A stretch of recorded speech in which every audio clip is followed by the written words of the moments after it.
So who would you cast in the Beatles biopic? Okay, Timothy Chalamet for John Lennon, because I already committed to that. Who would be Paul? That's an interesting. Maybe Paul Mezcal. I know they share the same name, but he kind of has a Paul look. Okay. George is kind of an odd bird. Who would play George? I'm blanking on like male heartthrobs right now. I could see an Austin Butler in there. I feel like he could do that. The guy who just played Elvis. I feel like he could step into a role like that with a funky wig and a mustache. And You won't be able to get him to stop doing the Liverpool accent, though. That's the thing. Yeah, he'll be doing it through the whole awards ceremony, wearing the flared pants. Yeah. These youngsters from Liverpool, England. People all over the world are just beginning to talk about the Beatles. My model of business is the Beatles. You know, they were four very talented guys. 1, 2, 3. Hello, my name's Paul McCartney. This is Ringo Starr. This is John Lennon. I'm George Harrison. Welcome back to the Here, There, and Everywhere podcast. I'm your host, Jack Lawless. Today we have an awesome guest joining us on the show, Matt Buechele. Matt is a writer, composer, and musician who's written comedy and original music for Netflix, Comedy Central, and The Tonight Show starring Jimmy Fallon. He's written music for Lin-Manuel Miranda, Matthew McConaughey, Jimmy Fallon, and more. But, of course, you may also know him from his observational monologue videos of him walking around New York City from either Instagram or TikTok. It's my pleasure to welcome Matt to the show. In today's episode, we talk about our favorite Beatles songs, why Paul McCartney just can't stop writing hits, and more. So, let's get right into the interview. 1, 2, 3, 4.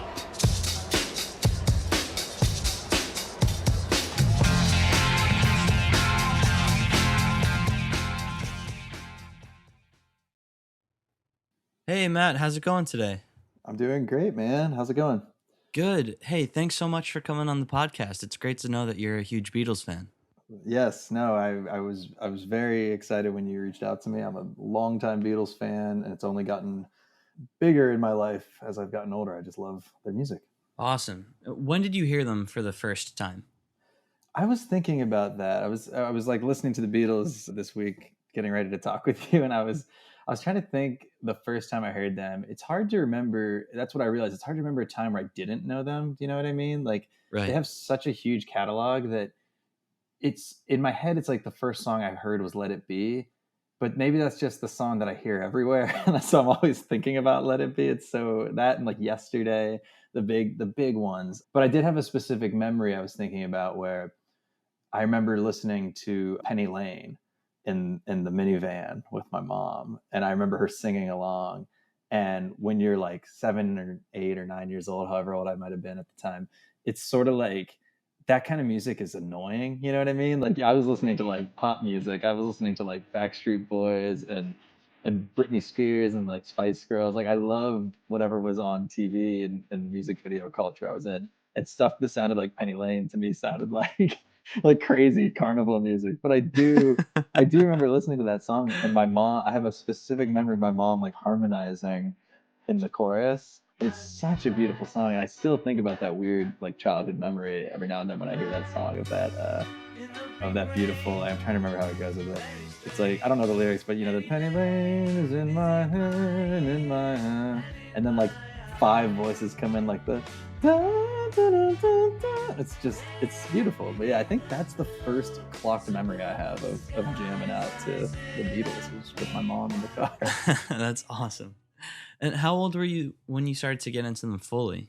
Gosh, I was, so then like as I got older, I was big on like the pop music in general, but especially like pop punk, pop rock. I was big on like Blink-182. That was like huge for me. Green Day, stuff like that. And then in high school, I remember a friend gave me a CD. We had CDs back in that time, and it was I don't know if I'm sure you've listened to these, but they put out those anthology collections. Do you remember those? They were like 2 discs. Yeah, of course. They're all on Spotify and stuff now, which is so cool. I didn't realize they were on there till like a few months ago. And I've been revisiting all those. And that was the first time I ever thought like, damn, like these are real. Like, this is not just something my parents listen to. You know what I mean? I had that moment where like it transcends like, oh, that's my parents' stuff, it's not cool, to like, this is incredible. Listen to these people, because a lot of those anthology collections have like the takes where they're talking between verses and they're kind of figuring it out. And I was at an age where I was playing music myself live and playing with friends, and it felt so like, oh my god, they're talking to each other the same way I talk to my buddy Pat or my buddy, Kevin. And it's like, and you're listening to that for the first time, hearing them as like people and not just like old fuddy-duddies. And a lot of the Beatles songs that I came to love, I heard for the first time in those versions that are like stripped down and weird. And I remember hearing like specifically Helter Skelter. There's a version of it on the anthology that is like incredibly slow. It's kind of like a bluesy rock version. I encourage anyone to listen to it. But if you know the real version that came out of Helter Skelter, it's like high intensity, very fast. And the old one didn't sound like that. And I remember hearing Helter Skelter for the first time, and like the actual recording, and being like blown away. I was like, oh my god, I only knew this was like this old like, sing along type song. But yeah, it was definitely high school. I got obsessed. It's so interesting you mentioned that hearing them talk to each other got you more into them, because I Mhm. think that's true for a lot of new fans as well.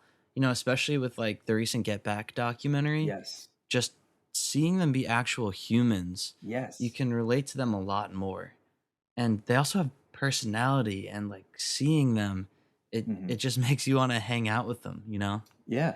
I think, yeah, Get Back was transformative for me. I knew I was gonna like it, but it was one of those things that I was like, I almost like didn't want to watch it because I knew I would watch it feeling like, oh, I want that in my life. I want that creative collaboration that's on such, like, you're watching these four geniuses talk to each other like best friends and have these conversations about how do we make something, and you're watching them triumph against a deadline. And it's like, god, I've only watched it that one time, but I need to revisit it because I just remember being so like, it's hard to capture moments like that in a genuine way, like when you see a lot of making of stuff, it's usually pretty like, it's usually like recaps. It's a lot of people being like, and then we added the drums, and you're in the studio and they're replaying it. But to see them in the moment, just like having conversations around the dinner table and trying to be like, the hell, like, how do we figure this out? It was Yeah. amazing to see like them problem solve in real time. It really, it's hard to watch that and not like feel endeared to them. You know what I mean? Yeah. Oh, for sure. I mean, you feel like you're part of the actual process. It's like the coolest thing Yeah, ever. that's exactly what it is. You feel like you're like the band manager, like overseeing the session. Yeah. Yeah, you're sweating like the band manager Mhm. too. Yeah. So, when did you decide that you wanted to start writing music and for comedy? Did that happen concurrently? Uh, music definitely came first, which I feel like would probably surprise anyone that knows the stuff I do. But like, I started playing guitar when I was like 12.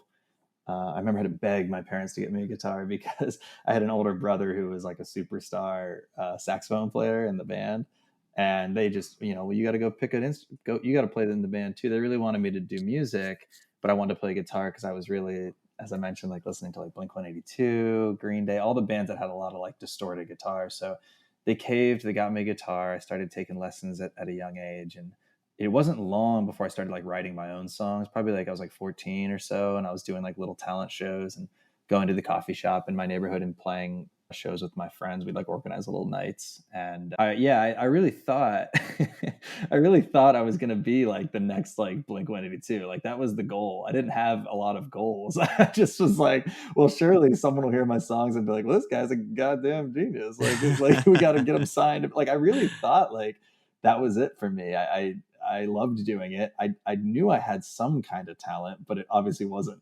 particularly honed at that point. But I knew I could play the songs I loved listening to, and I thought that might be enough to get me there. And I'd always also had this passion for comedy. I was a big SNL fan. I loved watching late night in general. I loved watching like Conan O'Brien, David Letterman, just to name a few. And so I never really felt like those were two worlds that combined in my head. It was like, the music is serious, like the comedy is goofy. I didn't think to combine them. But a couple of huge influences that made me realize like that might be something you could crack was One Flight of the Conchords. I saw that when I was a senior in high school, And it was like someone had like the DVD of season 1.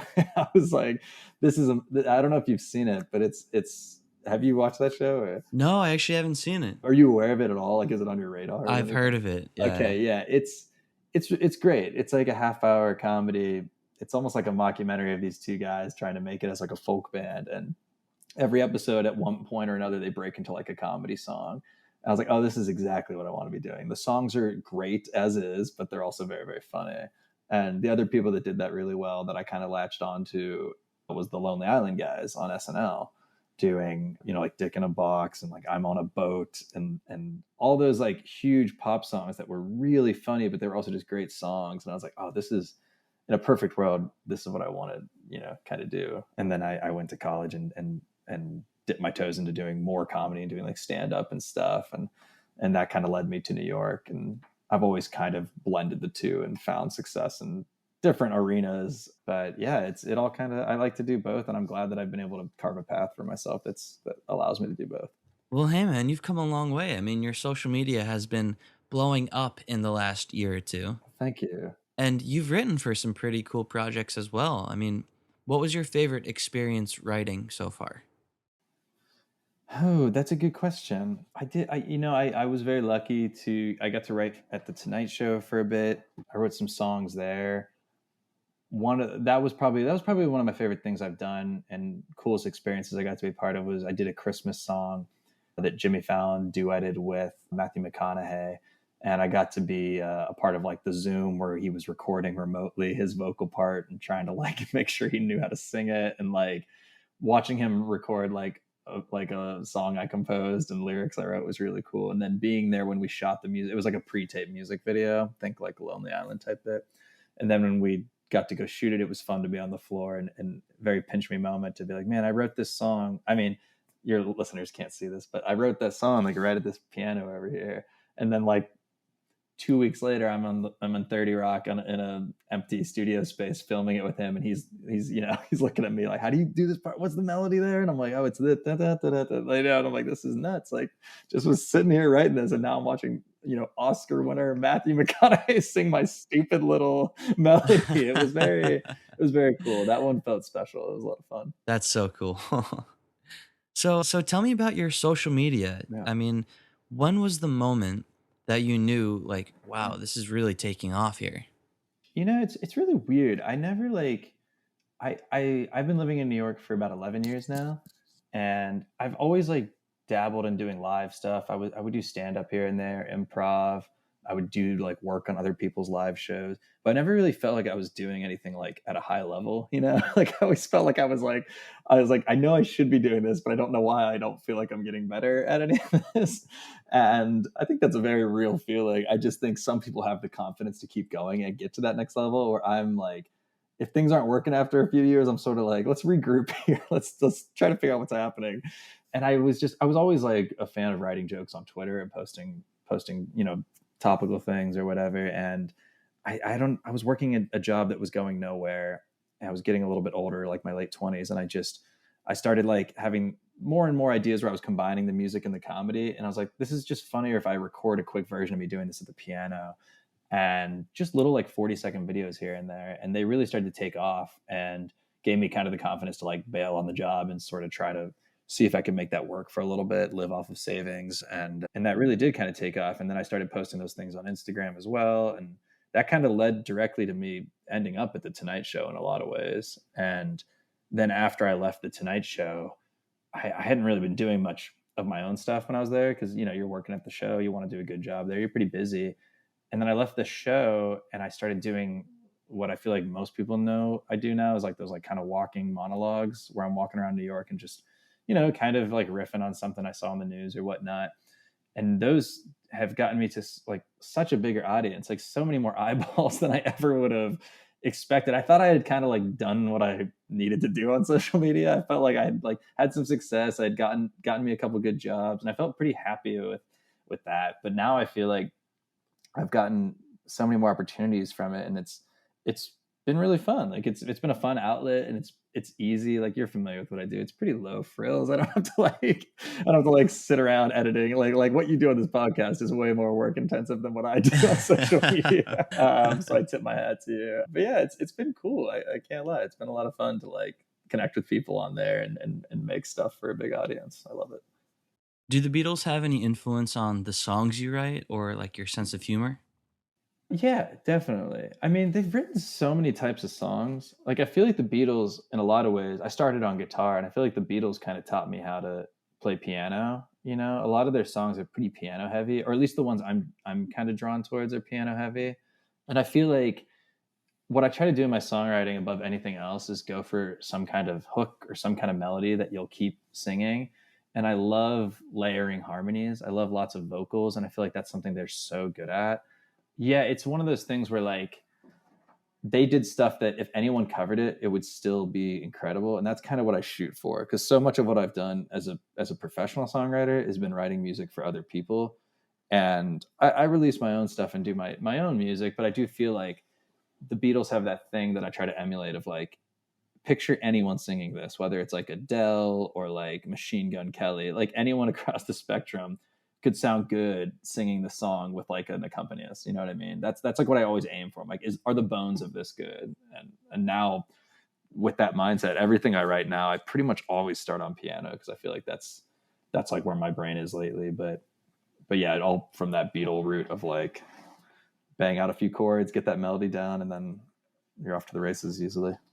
Well, I think that's the telltale sign of a good song. Like if it sounds good, if you're just playing it on the piano or just the guitar, it's probably a good song, you know? Yeah, and I love like producing the hell out of stuff. Like I do love I've written in all kinds of genres, and I like to make things expansive and big and fun, but it is fun to sort of dial it back sometimes. Like I have this track that I'm releasing this summer, and I've been listening to it on loop and trying to figure out like what I want to do with it. And the other day I like sat down at this piano over here and was just playing like a strip down just for fun, just thinking like, what is this song actually? Because I've been like screwing around with it for like 2 months, and I'm like, what is this? And I was playing on the piano. I was like, it's a good song. Like I really like it, made me like it again, because I was kind of getting to the point where I was like, this is sort of shitty, isn't it? And I was like, no, the bones are there. You just got to figure out how to put it all together, and I think that's really important.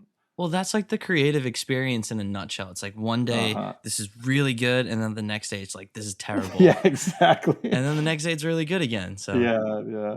The scary part about that is it could literally be just like muting that one like snare, or muting that like when it comes to music, you have such a wide canvas of things you can do. It's almost overwhelming. Like I write in this program called Logic Pro, and it's like there are just so many things you can do. Like you can have a great song idea and you can turn it into something ridiculous, and it's easy to get like overwhelmed very quickly. But sometimes that last thing you add does take it to the next level, or that thing you delete. So it's like you can tinker till the end of time, and that's where I get myself in trouble. Well, that's another really cool thing about the Beatles anthology, because you can go back and listen to the different takes of their songs and study their creative progression and see like, what did they leave in? Yes. What did they take out? Which decisions did they make along the way? Yeah. And they didn't have Logic back then. No. You know, they were dealing with some giant 4-track machines. Yeah, that's another thing that's really remarkable about listening to those old albums, especially like towards the end of their career as like recording artists. It's crazy how big some of the sounds are on those albums. Like I listened to Sgt. Pepper's the other day all the way through, and I listened to Abbey Road. Like those albums have so much going on in some of those songs. I'm like, how did they even do this? Like we take for granted how easy it is to make things on our MacBook Pros. You know what I mean? Like, it is ridiculous. Like one mistake and like, all right, we gotta get back in there and dub this over with it. But they're doing like these massive, like what sound like 60 track, you know, incredible experiences. I'm like, how did they get this down? It's just remarkable. So who's your favorite Beatle? You know, I've thought about this before. I don't know if I have a favorite one, but I feel like I relate to Paul the most, especially after watching Get Back. I feel like that's kind of my energy. I feel like at the end of the day, he's the guy who's like, all right, guys, we got to just get this shit done. Like we got to like figure it out. Like I feel like that's kind of how I feel about most things, where it's like, the work's got to get done. Like, you guys can come in late or whatever. We can figure this out later. But like, I'm gonna be the guy that like I don't mind staying late and sitting at the piano and like writing like I like that's like I relate to that energy so much of just like if no one's gonna like if I don't do this, it's not gonna get done. I feel like that's kind of how I carry myself. But I can't say he's my favorite necessarily because he also kind of seems like a jerk sometimes. So I don't know. I don't know if I relate to that as well. But do you have a favorite? It's hard. Yeah, no, it's hard. Historically, my favorite's been Paul. Yeah. And then recently it's been Paul as well, because I've looked at it from like an outside point of view and just realized that his creative genius is like so underappreciated. Yeah. I mean, like all of Sergeant Pepper's was his idea. The whole Abbey Road medley was his idea as well. Incredible chain of songs too, by the way. I listened to that Yeah. recently. You forget how good that last like 6 song stretch is. But Yeah, man. yeah. It's unbelievably good, and it's just interwoven with Yeah. just creative genius. And I don't know if the world has fully appreciated him yet for what he's done. Yeah, I think as a musician and songwriter, I wish I had it in me to be more like George Harrison and more like John Lennon in that way of kind of being a little more like rough around the edges and doing stuff that's a little more, I don't know, I don't want to say like artistic necessarily. I can't think of the word I'm looking for, but like a little less accessible to the mainstream audience. I think I want to think of myself like I'm capable of doing that. But I think the reality is like, I do tend to lean towards the poppy more, and I do tend to lean towards what I consider like more like Paul type songs. You know what I mean? Like I can't break out of that. And I think that's why I like look at him and I'm like, I get what he does. It makes more sense to me than like how like John operates, even though I envy that skill set too. It's just, yeah, I don't think I see as much of myself in him. That's for sure. Yeah, absolutely. And that's something that's so important in music too. Like, how accessible do you want your music to be? Yeah, totally. I actually think that became a point of contention between them towards the end, because Paul wanted to write more pop songs, Yeah. and John and George wanted to make very personal songs, like Yes, Oh exactly. Yoko and Dear Yoko. Mhm. I mean, like, these are incredible, wonderful songs, but I can't relate to those. Like, Yeah, no, totally. I mean, even down to the way they both had their like iconic Christmas songs. It's so telling of like how they work. You know what I mean? Like Paul's is like this weird synthy, corny song, but it's like it's catchy and it's fun. And then John's doing this like anti-war anthem that like somehow gets played every Christmas. But they're both bangers, man. They're both phenomenal songs. I just don't think I'm capable of doing War Is Over. I don't think I have that. And I mean, I don't want there to be war, but I don't think I could write that song and feel like I did something good. I'm not, I would lean more towards the cheesy, I think, as much as I hate to admit it. So have the Beatles influenced your life in any other ways aside from just music? I don't know. It's a good question. I think especially after watching Get Back, I think they've influenced the way I think about fame and success, and work. Because here's 4 guys that in that documentary, I remember a lot of it, and it's been like a year since I've seen it, but I remember so much of it was them like trying to figure out how they were going to release their last album. And they're like talking about doing those crazy like boat ideas, or like they were like going to go to like Egypt or somewhere in like the Middle East. Remember they like talked about all these different elaborate plans for how to drop the album. And I think like that's watching those kind of conversations and the way that they deal with stuff, as they're still human beings, have to figure things out. And I think it's easy to look at stuff like that and be like, oh, they're so successful that other people are handling all this and they're just saying yes or no. But it's really like the work never stops. It's like the influence they've had on me of like, you're always going to have to like, and you'll find it, but like you always have to kind of be responsible for your work and how it gets seen and how it gets out there at any level of success, even when they're like the most famous people on the planet. And it motivates me to like want to come up with new ideas, more ambitious ideas. As a comedy writer and as like a musician, I just want to like, I always want to make sure I'm doing what I'm doing at like the highest level I'm capable of, and doing things that people can enjoy. And that I think that comes from like specifically that documentary. But yeah, I feel like they really like had the career that a lot of people dream of in a way that is like super hard to replicate, I feel like, especially nowadays. But yeah. Yeah, that's the Paul McCartney inside you for sure. Do you have a favorite Beatles album? Album's tough because I grew up like when I mentioned like in high school, I grew up listening to like collections of songs that ended up on all different kinds of albums. I really don't feel like I have a favorite album, unfortunately. I probably would say Sgt. Pepper's, but it depends on the day. It's either that or Abbey Road for me, I would say, like one or the other. Song, though, I thought about song. Do you have a favorite album or song? I want to hear your opinion. No, I mean it changes all of the time. Really? Recently, Yeah. it's been Abbey Road, Yeah. and songs. I love all of them. Yeah. It's hard to choose one. That like we're saying, that like medley at the end is just so incredible. Like every time you hear it, like it gets me so amped, ending with the end there when they're just ripping on the end. It's like it gets me high energy. I'm a fan of any Beatles song that's like that goes for those like big, I don't want to compare them to the Stones, but like those kind of like rock moments are what I love the most. So like instead of saying like a favorite album, I guess I would have to like cheat the answer and be like, I like the songs like Back in the USSR. I like Magical Mystery Tour. I like the Helter Skelter that was released. I like anything where they're really going for it, and John and Paul do this thing every now and then where they take it to the next level with their vocals, and you can tell they're just on the brink of cracking. And I just fucking I love that so much. Like Oh Darling has always been my favorite Beatles song, because you're just hearing Paul go absolutely in on those vocals. Like when he gets to those bridges, like when you tell me, he's just really like leaving it out there. It still gives me chills. Even talking about it with my shitty impression of it, I got chills thinking about because I'm picturing that old band coming in and Yeah. yeah, that one's great. Sergeant Pepper's, the song is great. I mean, I love same kind of thing where he comes in like, it was 20 years ago today. Like he just comes in belting it, and you're like, all right, I'm in. Like I'm head bobbing. I want to hear this guy screaming for his supper. You know what I mean? Like he's going wild. Yeah, I love that. I'm trying to think of another example of that I love that I was thinking of. Oh, Don't Let Me Down. John Lennon. A monster on that one too. He's got that bridge where everything kind of opens up, and it's like I'm in love for the first time, doo doo.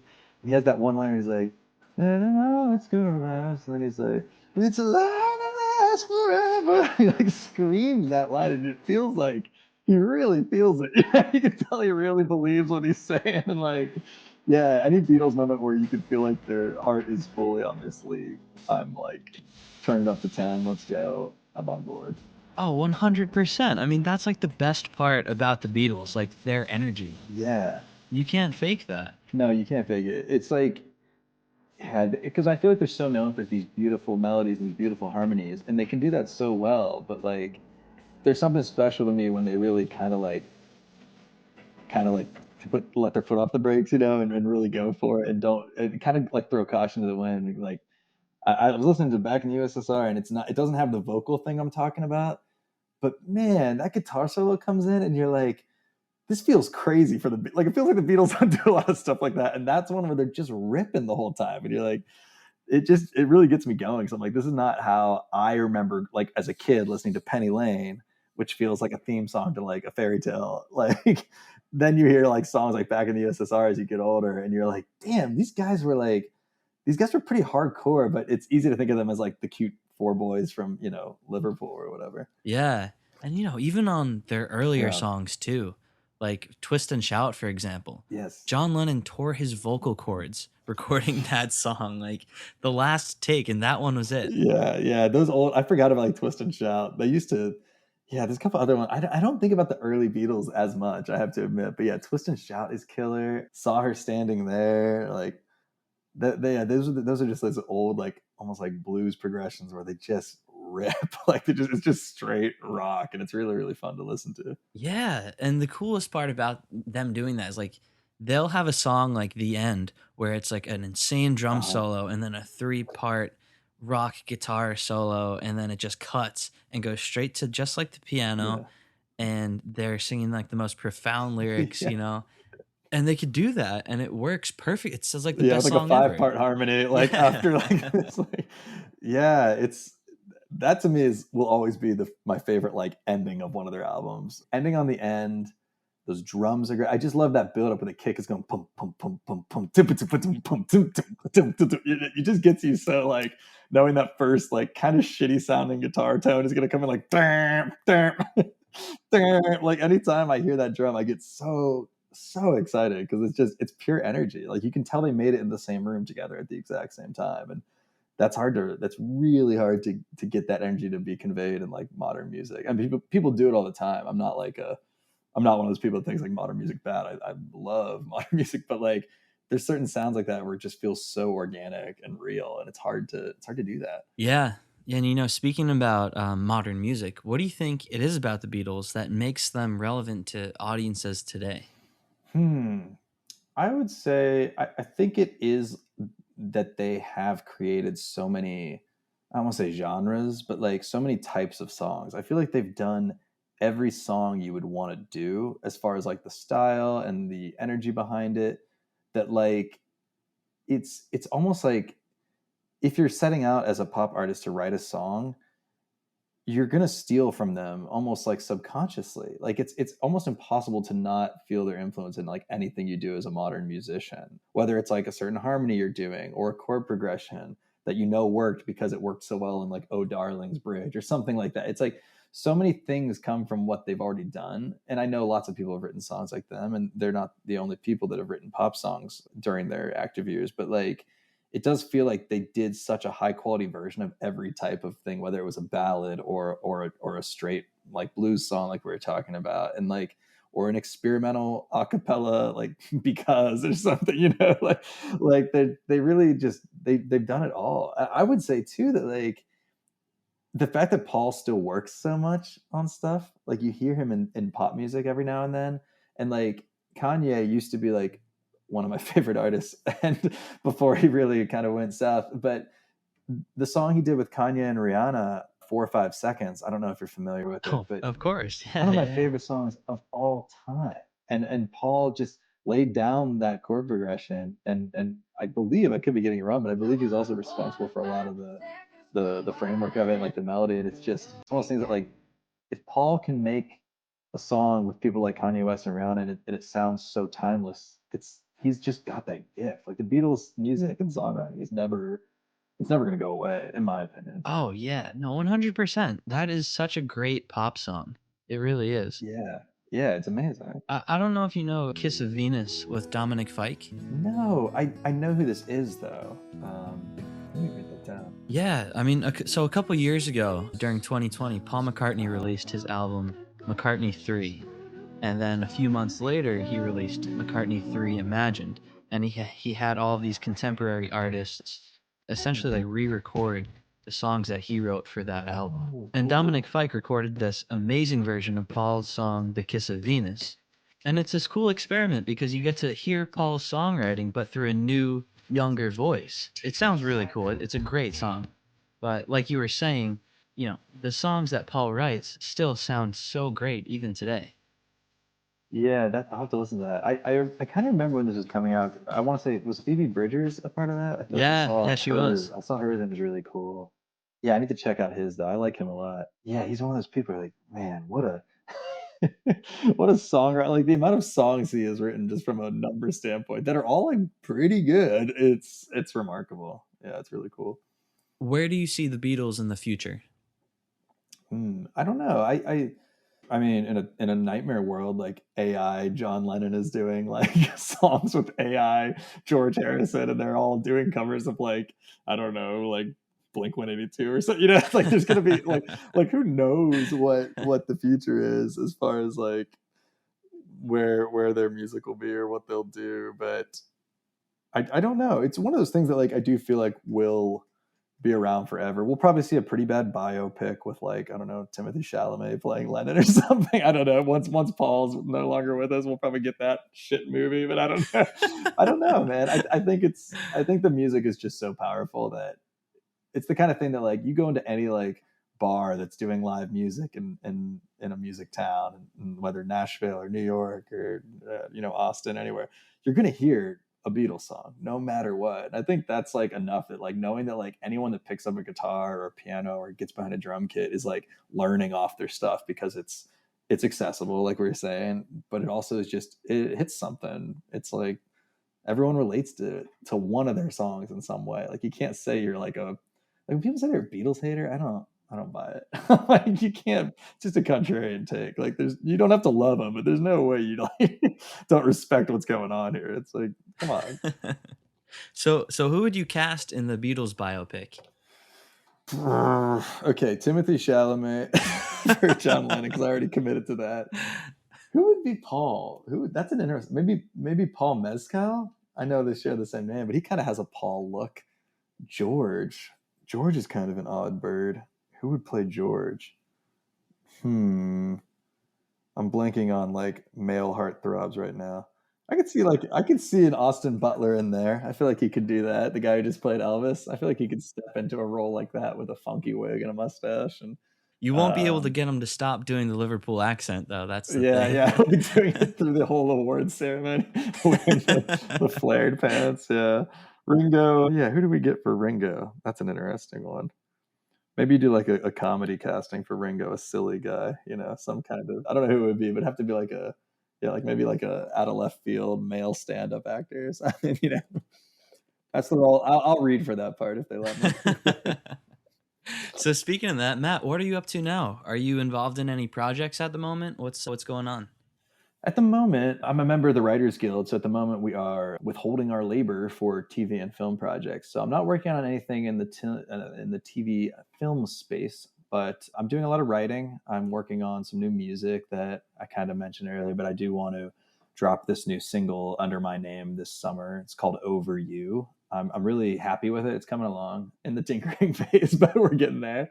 I'm working on some bigger projects that I can't super get into, but gonna be doing some new comedy music soon that hopefully will be out there by end of summer as well. So yeah, leaning into this time where like a lot of TV and film work is being delayed to kind of honestly spend a lot more time like at the keyboard and play around and see what makes sense. But yeah, I'm kind of just enjoying the summer and gonna keep walking around Manhattan and talking shit, a lot of that. But that's all I'm working on right now. Awesome, man. And where can people find you and your music? So you can follow me on Instagram or Twitter or TikTok at Matt Buechele, and that's Booshell.